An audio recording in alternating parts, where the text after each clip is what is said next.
Fala rapaziada, Suriacha aqui. O vídeo passado terminou com o Howard abrindo os olhos, depois da Sharon roubar o fragmento do núcleo de energia de dentro do robô 2003. Mas antes, é a hora do jabá. Esse vídeo tá sendo patrocinado pela YouCine, um aplicativo de streaming brabíssimo. Pra tu que não sabe onde assistir aquele anime que acabou de sair, então, esse é o lugar. Esse app é completinho, mano. Pra mim que comecei a assistir One Piece do zero, é excelente. Mas relaxa que não tem só anime aqui não. Tem de tudo que tu imaginar. Filmes, séries, documentários. Dentro do YouCine tu encontra qualquer conteúdo de qualquer plataforma de streaming, tudo no mesmo lugar, e em qualidade Full HD, óbvio, aquele 1080p de lei. A YouCine é compatível com todo tipo de dispositivo Android, seja celular, TV, enfim. Se tu tiver uma torradeira que tem sistema Android, tu pode botar a YouCine nela. Uma das melhores coisas é essa interface amigável e muito simples, para qualquer pessoa que tá a fim de assistir seus programas favoritos, e é claro, sem anúncios aparecendo na tela do nada. Então é isso, meus amigos. Se você se interessou por esse app, eu vou deixar o link para download na descrição e ali nos comentários. Valeu YouCine por patrocinar esse vídeo. E agora de volta pra história.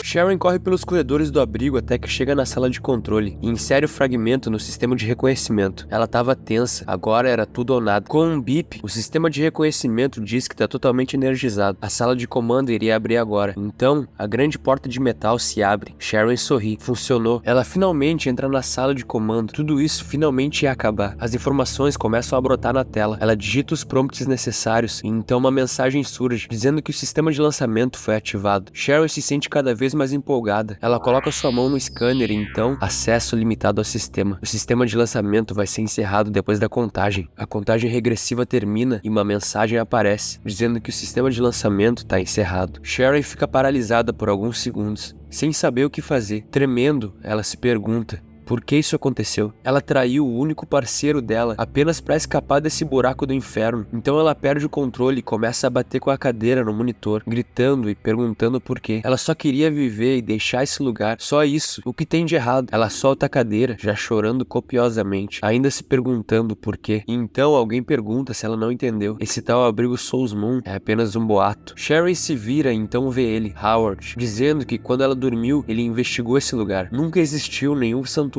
fora do planeta. A pessoa no comando do sistema ali, S01, enviou mensagens regularmente para o mundo todo, incitando as pessoas a virem para esse abrigo, com o propósito de fazer os sobreviventes chegarem ali com novos núcleos de energia para manter esse lugar funcionando. Sharon grita que é besteira. O sistema informou que ela falhou por causa do acesso limitado. Ela vai dar um jeito de resolver isso e ir embora desse buraco do inferno. Howard pergunta e se ele disser para ela que nenhum dos sobreviventes tem acesso total ao sistema. Ela pergunta como assim. Ele fala para 2003 mostrar pra ela, e então o robô aparece. Sharon não entende como. Ela tirou o fragmento de núcleo dele, mas Howard fala que ele tinha uma bateria reserva pra ele. Nada demais. O robô começa a digitar o código do GTA San Andreas de vida infinita, e então uma porta ao lado deles é acionada. A porta se abre, iluminando Sharon, que continuava de joelhos. Conforme seus olhos vão se acostumando com a claridade, ela começa a ver natureza, diversas plantas, árvores cheias de folhas dentro do que parece ser uma estufa gigante. Sharon fica sem acreditar. Howard diz que esse é o motivo pelo qual esse lugar precisa continuar na ativa. Esse era o objetivo final do S01. Ele continua dizendo que achou vários sistemas e projetos científicos inacabados. Se eles trabalhassem nisso, talvez eles pudessem ser capazes de seguir com aquele plano deles. Mas Sharon, ainda em choque, diz que não, isso não pode ser verdade. Nosso prota diz que essa é a realidade. É pra ela aceitar de uma vez. A mulher tenta convencer a si mesma que deve existir outro caminho. A plataforma de lançamento deve estar escondida em algum lugar. Ela sabe que tá certa. Então diz pro Howard que tem lugares secretos que ele não descobriu. Talvez essa plataforma esteja em um desses lugares. E então ele começa a perder a paciência. Ele toca no ombro dela, tentando fazê-la aceitar. Mas ela diz pra ele tirar as mãos dela. Diz que ele é um grande mentiroso. Ele inventou toda essa história só pra convencer ela a continuar ali. Então ele diz que já chega. É pra ela abrir os olhos e enxergar o que tá na cara dela. Por acaso ela vai morrer se admitir que tá errada? Ela grita que não tá errada. Nosso prota suspira e diz pra ela acordar. Ela tá sendo enganada pelo próprio desejo dela de sobreviver. Ele se aproxima dela e diz novamente que ela tá enganada. A mulher parece finalmente começar a aceitar, mas na verdade ela tava começando a coringar de vez, pensando que não tem como ela ter sido enganada de novo. Então nós somos transportados para as memórias dela. Vemos Sharon mais nova, encontrando com uma amiga enquanto caminhava. A amiga diz que tá um dia lindo e convida ela para dar uma caminhada no morro. Sharon diz que tem muito dever de casa para fazer, e a amiga diz que é uma pena. Ela ia chamar aquele tal de Charlie para ir com elas, mas com certeza ele não vai, a não ser que ela vá também. também. Ela diz que Sharon sabe o quanto ela gosta do cara e pede por favor pra ajudar ela, afinal elas eram melhores amigas. Vemos que Sharon nasceu em uma família cheia de grana, mas mesmo assim, ela nunca se sentiu feliz enquanto crescia. As outras crianças não queriam se misturar com ela, porque diziam que ela trazia má sorte. Ela foi criada sob muita expectativa, desde que era muito pequena, mas ainda assim ela não conseguiu se desvincular das coisas que a família dela fez. As pessoas dizem que a avó dela causou a morte do vô, e que a mãe dela causou a morte do pai. O tio dela, que costumava criar ela como se fosse filha dele, morreu em um acidente de carro. A mãe dela, que vivia atormentada por esses rumores, entrou em depressão e foi jogar no Vasco, e então ela foi deixada com a sua avó. As pessoas dizem que todas as mulheres da família dela trazem má sorte, mas ela sabe que não é verdade, mesmo assim não consegue provar isso. Alguém chama pela Sharon criança, que chorava depois de ter sido rejeitada pelas outras crianças. Era Yami. Ela foi a única que aceitou ser sua amiga, mesmo com toda essa merda na vida dela. Sharon ficou muito feliz quando conheceu ela. Essa menina foi a primeira e única amizade de verdade que ela teve na vida. Porém, em algum momento ela a atraiu. Vemos Sharon subindo os degraus. Ela parece cansada. Yami e ela tinham ido fazer aquela trilha no morro juntas, mas ela não aguentava mais subir. A garota pega na mão dela e diz pra ela aguentar, porque elas estavam quase chegando no destino. Sharon pergunta se ela não falou que o crush dela ia vir também. Já era pra ele estar ali com elas, né? E a garota responde que quem sabe onde tá o cara. Talvez ele já esteja lá no topo. As duas continuam sua trilha até que dessa vez, Yami é quem para do nada. Ela diz que Sharon deve saber de uma coisa. E aí fala que esse tal de Charlie, na verdade, gostava dela. Sharon pergunta como assim, mas a outra diz pra ela parar de fingir. Todo mundo na escola sabe disso, porque ela tá mentindo pra ela. Sharon diz que ela e Charlie são só conhecidos que estudam na mesma escola. Ela sabe que ela não tem muitos amigos e nunca nem pensou em ter uma relação romântica com ninguém, mas a garota simplesmente fala pra Sharon que ela dá nojo nela. Sharon não entende. A garota tá enfurecida, dizendo que Sharon sabia que ela gostava do Charlie, mas mesmo assim não se afastava dele. Ela diz que Sharon age como uma dama graciosa e intocável, mas na verdade tudo que ela quer é chamar a atenção dele. Sharon pergunta o que tem de errado com ela. Elas são melhores amigas, mas a garota diz pra ela calar a boca. Elas não eram amigas. Esse joguinho de amizade deveria ter acabado há muito tempo. Pergunta se Sharon realmente acha que ela se aproximou dela porque queria ser amiga dela. Ela simplesmente perdeu uma aposta, e quando viu que ela era rica e poderia dar coisas pra ela, foi mantendo esse fingimento por anos. A real é que ela sabe que ela tem uma família muito rica, vai melhor que ela na escola e é mais bonita que ela também. E desde que elas foram pra faculdade, ela se tornou até mesmo mais popular que ela. Sharon diz que ela estava assustando ela. A garota pergunta pra Sharon quem ela pensa que espalha rumores sobre ela. Era ela mesma. Sharon começa a chorar. Yami diz que quer destruir ela com as próprias mãos. Pergunta pra Sharon por que ela não morre. Se ela morrer, o Charlie definitivamente vai se apaixonar por ela. E então pega Sharon pelos ombros, olha nos olhos dela e pergunta se ela vai fazer os desejos dela se tornarem realidade. Sharon implora pra ela parar, mas a garota a empurra. Ela foi jogada do penhasco. Sharon grita pra garota que a empurrou, mas já era tarde. Ela tinha sido jogada pra morte. O capítulo seguinte começa à noite. Foi a noite mais desamparada da vida de Sharon. Comparado a isso, as coisas que ela passou quando criança não eram nada. Fisicamente, ela nunca vai esquecer o quão dolorosa foi aquela noite, mas mentalmente, a última parte mole do coração dela foi estilhaçada. A pessoa que ela mais confiou havia traído ela dessa maneira. Graças a uns caçadores que passavam por ali e sem querer a encontraram, ela conseguiu sobreviver. Do contrário, ela teria sido devorada pelos animais. Depois desse dia, ela nunca mais conseguiu confiar em ninguém além dela mesma. Howard chama por ela. A mulher tinha coringado de vez. Ela desperta do seu flashback. Nosso prota diz pra ela tirar esses pensamentos da sua mente. Ela precisa seguir com a vida dela. E então a mulher se levanta e, mantendo a postura, ela fala pro Howard tirar essa máscara dele. Ela sabe que ele é um hipócrita. Ele pergunta como assim, e ela fala que sabe o que se passa na cabeça dele. É dito que nesse mundo existem sobreviventes, mas durante todo esse tempo que eles estão ali, só foram encontrados dois, que são eles mesmos. Ele sempre soube que ela ia abandonar ele, e provavelmente também sabia que só uma pessoa poderia ser admitida no abrigo Souls Moon. As habilidades e conhecimentos dela poderiam ser úteis pra ele, então ele encontrou uma desculpa pra manter ela ali. Howard pergunta que porra que ela tá falando. Ela tá viajando completamente, mas a mulher continua crente que tá certa, e caminha em direção à saída da sala, dizendo que isso é hilário. No fim, ninguém poderia ser tão altruísta. Deve ter algum esquema por trás dessas atitudes dele. Ela diz que vai levar o núcleo de energia com ela. A partir de agora, ela vai trabalhar na plataforma de lançamento dela, enquanto ele pode lidar com as plantas dele. Howard grita pra ela não tocar nisso, mas a mulher não escuta. Um alarme começa a tocar por todo o abrigo. Uma invasão ilegal no núcleo de energia foi detectada. O sistema de segurança foi ativado. Sharon pergunta o que tá acontecendo, e Howard pensa que mulher teimosa. Um compartimento se abre no teto, e de dentro surge uma arma do sistema de segurança. A missão, matar os invasores, havia sido sido iniciada. A arma mira nela e começa a carregar seu disparo. Sharon grita pro robô C604 fazer alguma coisa, enquanto Howard grita pra ela se abaixar. Ele pula na direção dela na hora que a arma dispara. Por pouco, Howard conseguiu salvar a vida dela. Os dois caem no chão. O robô C604 parecia não ter resistido ao tiro. Sharon tá sem acreditar. Mais compartimentos se abrem dos dois lados do teto, e deles, várias outras armas daquelas surgem. Todas elas miram neles e carregam seus disparos ao mesmo tempo.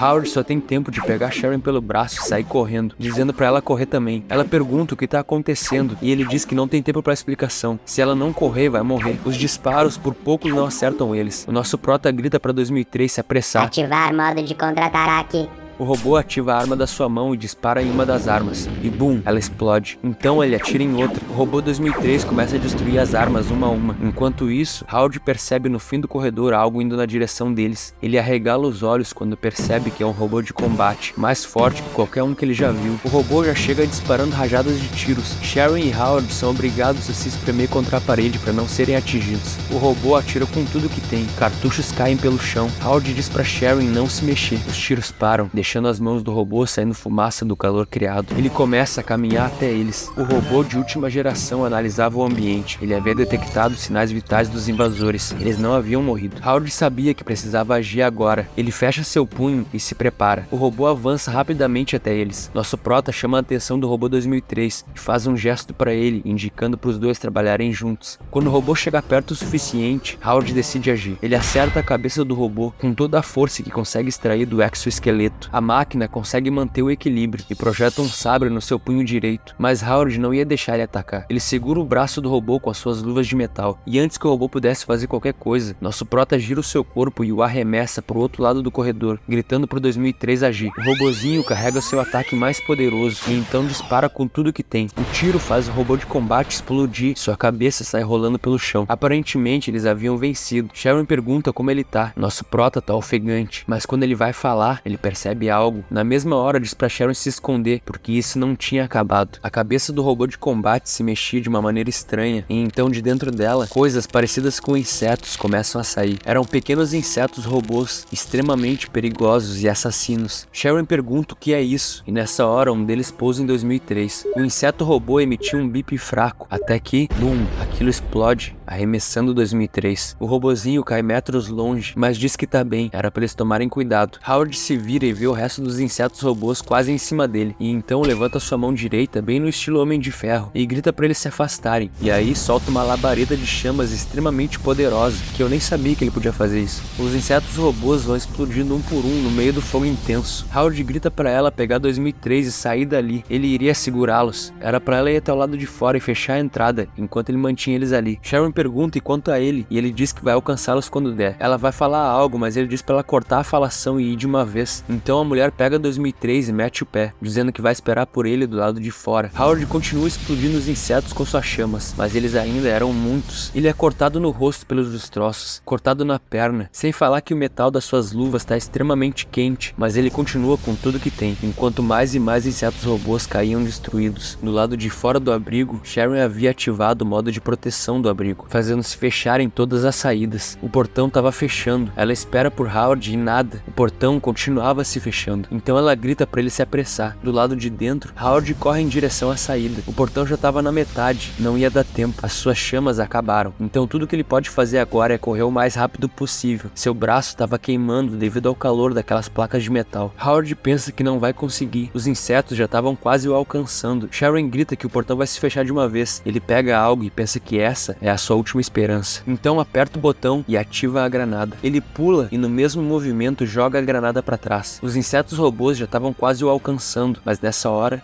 Howard é lançado com tudo e por muito pouco consegue passar pela fresta antes que o portão se feche de uma vez por todas. E então fica ali jogado no chão, depois de ter passado por mais uma explosão a queima-roupa. Sharon grita seu nome. Ele pensa como isso dói. É esse o fim dele. Ele deu o seu melhor e mesmo assim ele só conseguiu sobreviver por 2 meses nesse jogo. Não, ele ainda tem um longo caminho. O objetivo é ficar ali por 180 dias. Se ele sair agora, não vai ganhar recompensa nenhuma do jogo. jogo. Sharon rasga uma parte do seu vestido e usa para tentar estancar o sangramento do nosso prota. Ela diz para ele aguentar firme, que ela vai encontrar um jeito de parar o sangramento. Então ele se lembra da IA-63 dizendo que ele deveria fazer o máximo possível para manter o NPC vivo. Isso iria aumentar a pontuação final dele. Pensando nisso, o nosso prota diz para Sharon escutar. Então ele conta que há não muito tempo atrás ele encontrou algo muito precioso, mas que tinha sido deixado pela metade. E a boa notícia é que ele também achou o desenho do projeto. Ela grita para ele não pronunciar mais nenhuma palavra, mas ele continua, dizendo que o que ele achou é uma máquina que transfere criaturas para núcleos de energia. Isso é muito importante porque não dá para sobreviver ali sem núcleos de energia. As lágrimas da Sharon começam a cair. Ela grita que não é hora para conversa. Só quando ele se recuperar ele pode procurar um corpo de besta. Ele pega no braço dela e então diz que para ele já era, mas para ela ainda existia uma chance. Diz para ela construir essa máquina que ele falou e transferir o corpo dele para o núcleo de energia. Com isso, deve ser o suficiente para ela sobreviver por um tempo. Tendo o núcleo de energia, ela pode fazer tudo o que ela precisar. Talvez ela até consiga realmente encontrar esse abrigo Souls Moon. As lágrimas dela agora caem copiosamente. Ela grita mais uma vez para ele parar com isso. Ela não vai deixar ele morrer. Ele diz para ela não chorar. Ela nunca chorou. Diz para ela não desistir de viver e que era para pensar nisso como uma maneira de continuar a vida dele. Sharon chama por ele, mas já era. Nosso prota foi de arrasta pra cima, de verdade dessa vez. Sharon fica desesperada. Ela implora para ele não morrer e chama pelo seu nome, mas já era, rapaziada. A consciência dele não tá mais ali. As vozes na cabeça dela dizem que novamente ela causou a morte de alguém, mas ela diz que não, isso não é verdade. A voz diz para ela se lembrar do Charlie, o cara que secretamente gostava dela, e como ele terminou por causa disso. Qualquer um que se aproximar dela vai cedo ou tarde morrer. Sharon lembra dos momentos que Howard foi legal com ela, e como ela só conseguia pensar que ele não deveria se aproximar dela, ou iria se arrepender um dia. Ela nunca pensou em si mesma como alguém que traz azar ou má sorte, mas tantas tragédias aconteceram ao redor dela que ela começou a se questionar. Talvez ela realmente seja amaldiçoada. Vemos que ela realmente se questionou sobre o que ela estava fazendo com Howard. Chegou a pensar em talvez ficar ali com ele e ajudá-lo a restaurar o abrigo, mas as vozes na sua cabeça sempre a lembraram que ela traz má sorte para as pessoas. Se ela ficasse perto dele, mesmo que ele não morresse para as bestas mutantes, ele morreria por causa dela, e no fim foi o que aconteceu. Talvez ela fosse mesmo amaldiçoada. Ela continua chorando muito, pede desculpas para ele, pensou que enquanto ela mantesse distância dele, nada de ruim aconteceria com ele, mas mesmo assim ele morreu. As vozes continuavam atormentando, lembrando ela dos horrores que ela viveu. Sharon não aguenta mais isso. Ela diz para elas calarem a boca. Chorando, ela diz que deveria ter abandonado ele antes. Do nada, 2013 injeta algo no corpo de Howard. O robô diz que essa é a última poção que sobrou. Ela vai servir para pelo menos fazer com que ele mantenha os sinais vitais básicos por um tempo. Sharon se vira para ele na hora e pergunta se existe algum jeito de salvar ele. O robô diz que tem um freezer no abrigo do trigo, que pode armazenar corpos humanos e manter eles vivos. A pessoa ali vai permanecer em hibernação, mas julgando pela energia que eles têm agora, esse freezer poderia se manter funcionando por no máximo uma semana. Sharon diz que esse freezer sozinho não vai adiantar de nada, e então o robô fala que quando ele e Howard foram no museu, eles acharam um tipo de medicamento nos livros, que era dito ser capaz de reparar órgãos vitais danificados, mas ainda tinha sido deixado no estágio de desenvolvimento. Sharon, percebendo que existia esperança, diz que não vai deixar ele morrer. Ela vai fazer esse medicamento antes que seja tarde demais, e aí pede pro 2003 levar ela até esse freezer. As vozes na cabeça dela continuam insistindo pra ela desistir de tudo, mas ela diz que não vai dar ouvidos a elas dessa vez. No começo, ela não confiou no Howard, e nem pensou que ele tinha nada de especial. Ela já tinha lidado com vários tipos de hipócritas, que tentam de várias formas conseguir a confiança dela, mas Howard nunca disse nada pra agradar ela, e de fato, ele protegeu ela várias vezes, ao ponto de perder a própria vida por isso. Ele era diferente dos outros. Chegando no abrigo do trigo, eles colocam o corpo do Howard no freezer. Sharon não sabia se isso ia funcionar ou não. 2003 diz que eles têm pouco tempo sobrando. Baseado no que eles ainda têm de energia restante, esse freezer só vai durar por uma semana. Se eles não conectarem o freezer em outra fonte de energia, Howard vai morrer de uma vez por todas. Um novo desafio surge para ela, e dessa vez, o inimigo é o tempo. No primeiro dia, 2003 deu para ela um projeto do conversor de energia que Howard tinha falado. Esse projeto estava quase completo. No dia 4, ela já estava colocando um corpo de besta para testar essa máquina. No sexto dia, faltando apenas poucas horas para a energia do freezer acabar, Sharon consegue pôr o corpo de uma besta na máquina e obtém energia. Ela consegue ligar o freezer em uma nova fonte de energia, o que significa que o corpo do Howard vai continuar vivo. Mas isso não era o suficiente. Para trazer ele de volta, ela precisa daqueles medicamentos avançados que o 2003 falou. Já era o 10º dia depois do nosso prota ter ido de base. Sharon conseguiu novas informações sobre a criação das poções do museu. O ingrediente principal é um tipo especial de planta que costumava crescer ao redor do abrigo. O problema é que devido à degradação do ambiente, esse tipo de planta planta já não pode mais ser encontrada. Dia 20 após a morte do Prota, Sharon se preparava para sair uma longa jornada em busca dessa planta, enquanto continuava tentando entrar em contato com o abrigo Souls Moon. Embora ela saiba que não existe essa coisa de abrigo na lua, é tudo balela, ela se sente estúpida, pensa que gostaria de ter ouvido Howard. Dia 50 após a morte do nosso Prota, Sharon voltou para um lugar onde Howard estava trabalhando no solo, e para surpresa dela, esse lugar agora era um oásis verde. O ambiente tinha melhorado muito, e até animais estavam voltando. Esse lugar agora parecia tão bom que ela até duvidava se ele fazia mesmo parte daquele mundo moribundo. Então Sharon encontra algo nesse lugar, uma planta, bem parecida com aquela planta que o Bob Marley gosta. Quando ela olha no livro e percebe que essa planta é a planta usada para o preparo das poções, ela fica emocionada. Howard estava certo, esse mundo tem sim uma chance de ser revivido. Dia 90, vemos que Sharon dedicava todo o seu tempo trabalhando na criação da poção especial. Apesar de estar tendo alguma dificuldade, ela estava determinada a conseguir. Dia 120, ela finalmente tinha conseguido produzir a poção que agora era injetada em Howard. Apesar das vozes na sua cabeça continuarem falando, ela não se importava mais. Ela conta pro nosso Prota que no passado, as pessoas sempre disseram que ela era amaldiçoada, porque todo mundo ao redor dela acabava abandonando ela para sempre. Ela conta sobre Yami, a garota que era sua melhor amiga e a traiu, e como depois disso ela passou a desenvolver uma mentalidade de que os laços entre as pessoas só podem ser baseados em benefícios, mas ele é diferente. Ela não se atreveu a se aproximar dele porque ela realmente pensava que era amaldiçoada, mas agora ela pode dizer com certeza, ela não é amaldiçoada. Os dois não chegaram a se dar bem em nenhum momento, mas quando ele acordar, ela espera poder começar tudo de novo, do zero. Ela pede por favor para ele acordar, e então beija o seu rosto suavemente, em um gesto de carinho. Nessa hora, nós vemos que ele, lá da sala do lobby do jogo, assistia a tudo. Mas calma, vamos recapitular o que aconteceu com ele. Depois que ele foi de base no mundo do jogo, a sua consciência foi transportada de volta pro lobby.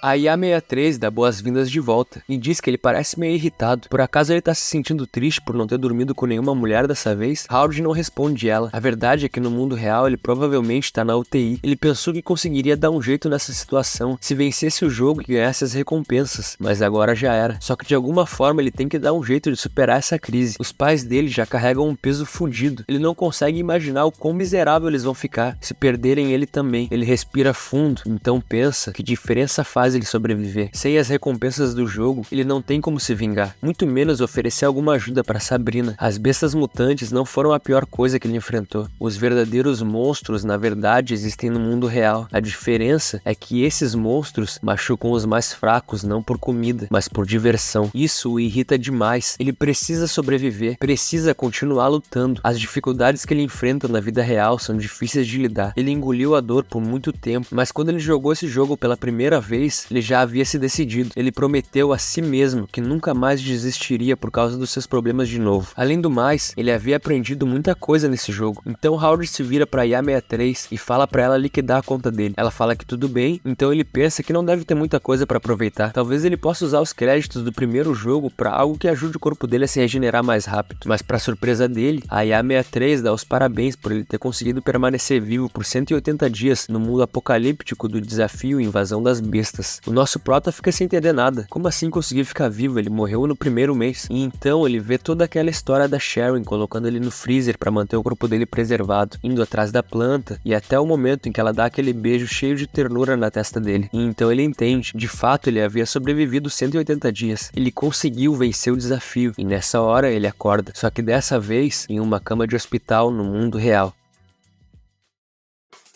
O vídeo de hoje vai ficando por aqui, meus amigos. Se você tá curtindo, se inscreve no canal e deixa um likezão pra fortalecer a causa. Se quiser apoiar o canal, continuar crescendo, o Pix tá aparecendo aí na tela. Tamo junto e até o próximo vídeo. Fui!